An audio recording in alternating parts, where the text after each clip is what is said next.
In the late summer of 1944, as World War II raged overseas, a different kind of terror gripped the small town of Mattoon, Illinois.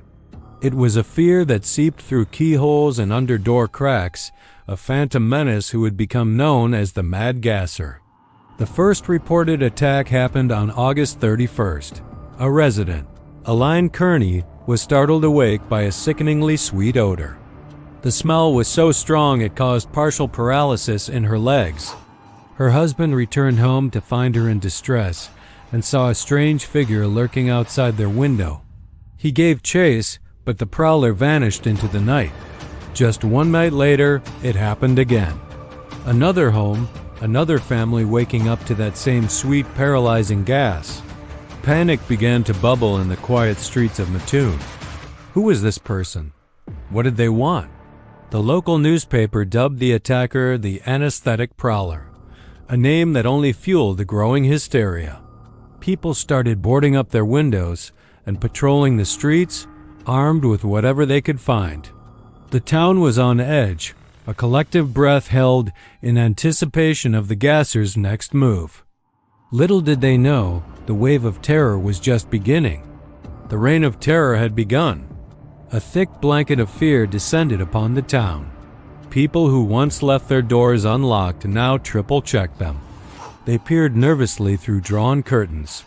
A simple walk became a heart-pounding ordeal. Every shadow seemed to hold a threat. Every rustle of leaves sounded like approaching footsteps. The monster was no longer a myth. It was a ghost haunting their every waking moment. The police were completely swamped. Their phone lines rang off the hook with reported sightings. Many were false alarms, fueled by the growing mass hysteria. They had no leads, no witnesses, and no idea what they were up against. The pressure mounted with each passing hour.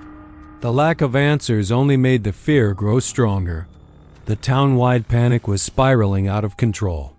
Frustrated and terrified, ordinary citizens took matters into their own hands. Groups of men, armed with hunting rifles, baseball bats, and heavy flashlights, began forming vigilante patrols. They roamed the streets at night. They were determined to protect their families and hunt down the creature themselves. But these patrols often added to the chaos with nervous fingers on triggers. Meanwhile, the media circus arrived. News vans clogged the streets. Reporters swarmed the town, shoving microphones in the faces of frightened residents. Headlines screamed with sensational titles. The Phantom of Mattoon. The story went national, and the small town's nightmare became primetime entertainment. The intense media glare only amplified the community's terror. The town was no longer just fighting a monster. It was fighting for its sanity. The local police were stumped, so the FBI was called in. Agents descended on Mattoon, interviewing every single victim. They searched for a common thread, anything that could link the bizarre attacks, but every lead was a dead end. The physical evidence was non-existent. No footprints, no fingerprints, nothing. The gas itself seemed to vanish without a trace, leaving only confusion and terror in its wake. The investigation was going nowhere fast. But then, a name surfaced. Farley Llewellyn, a local man known for being a bit of an outcast with a background in chemistry. Could he be the one? Some neighbors claimed he had the knowledge and the motive. Perhaps some strange grudge against the town. He was the perfect suspect. Almost too perfect. But despite the suspicion, authorities could never find a shred of concrete evidence. He maintained his innocence, and with nothing to hold him on, Llewellyn was eventually cleared. The town was back to square one. With no attacker and no evidence, two major theories began to form. First, the idea of a real, physical attacker, the phantom anesthetist. This theory held that a cunning individual was indeed stalking the streets of Mattoon, using a homemade chemical weapon for reasons unknown. Perhaps it was a thrill seeker, a mad scientist, or someone with a deep-seated vendetta. But the second theory was even more unsettling: mass hysteria. This suggested there was no attacker at all. The initial report, fueled by wartime anxieties and sensational newspaper headlines, had sparked a wave of collective panic. The symptoms were very real to those who experienced them, but they were psychosomatic products of fear, not a phantom's gas. The mind, it seems, can be a powerful and terrifying thing. Just as suddenly as it began, the madness in Mattoon stopped. The last reported attack was on September 12th, and then silence. The police, exhausted and empty-handed, had no new leads. The town, though relieved, was left with a chilling question. What had just happened? The official explanation began to take shape, pointing not at a phantom, but at something more mundane: industrial pollution. The local diesel engine plant was known to emit chemicals. Could this be the source of the strange smells and symptoms? The plant operators denied it. This theory gained traction. It was a logical explanation that didn't require believing in a shadowy figure with a spray gun. Skeptics argued that the stress of wartime, combined with sensational news, created a perfect storm for mass hysteria. Once the idea of a gasser was public, every strange smell, every unexplained noise, every shadow became proof of his existence. But what about the physical evidence?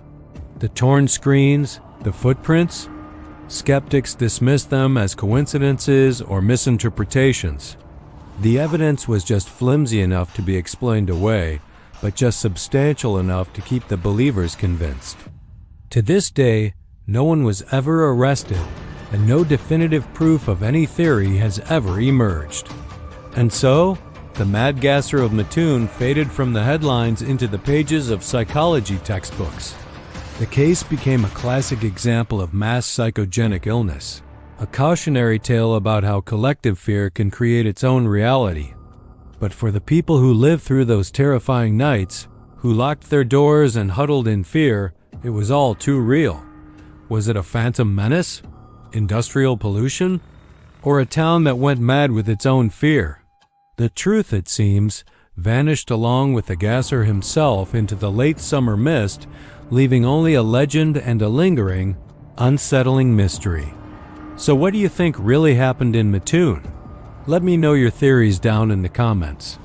Thanks for watching, and if you enjoyed diving into dark mysteries like this one, make sure to subscribe for more. See you next time. Let's delve deeper into the industrial pollution theory. The Atlas Imperial Diesel Engine Company plant was a massive facility. It used numerous chemicals, including carbon tetrachloride, which was known to cause nausea and dizziness.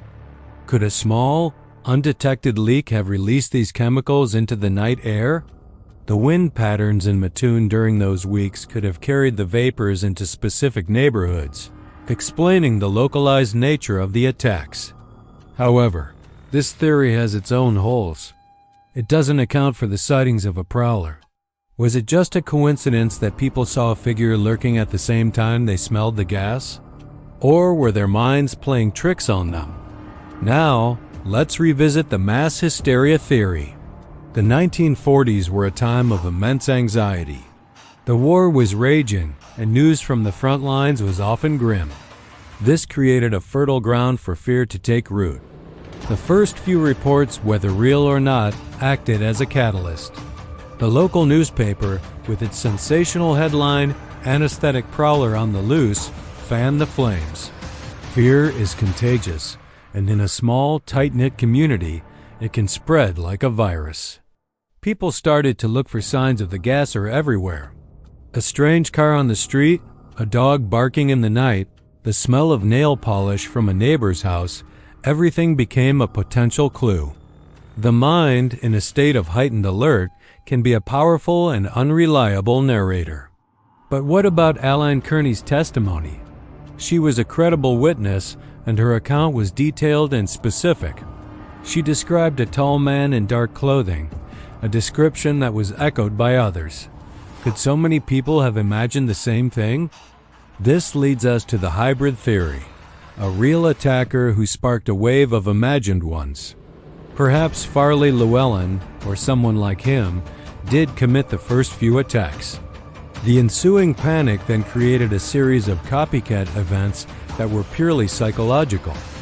This theory bridges the gap between the hard evidence and the seemingly outlandish number of reports.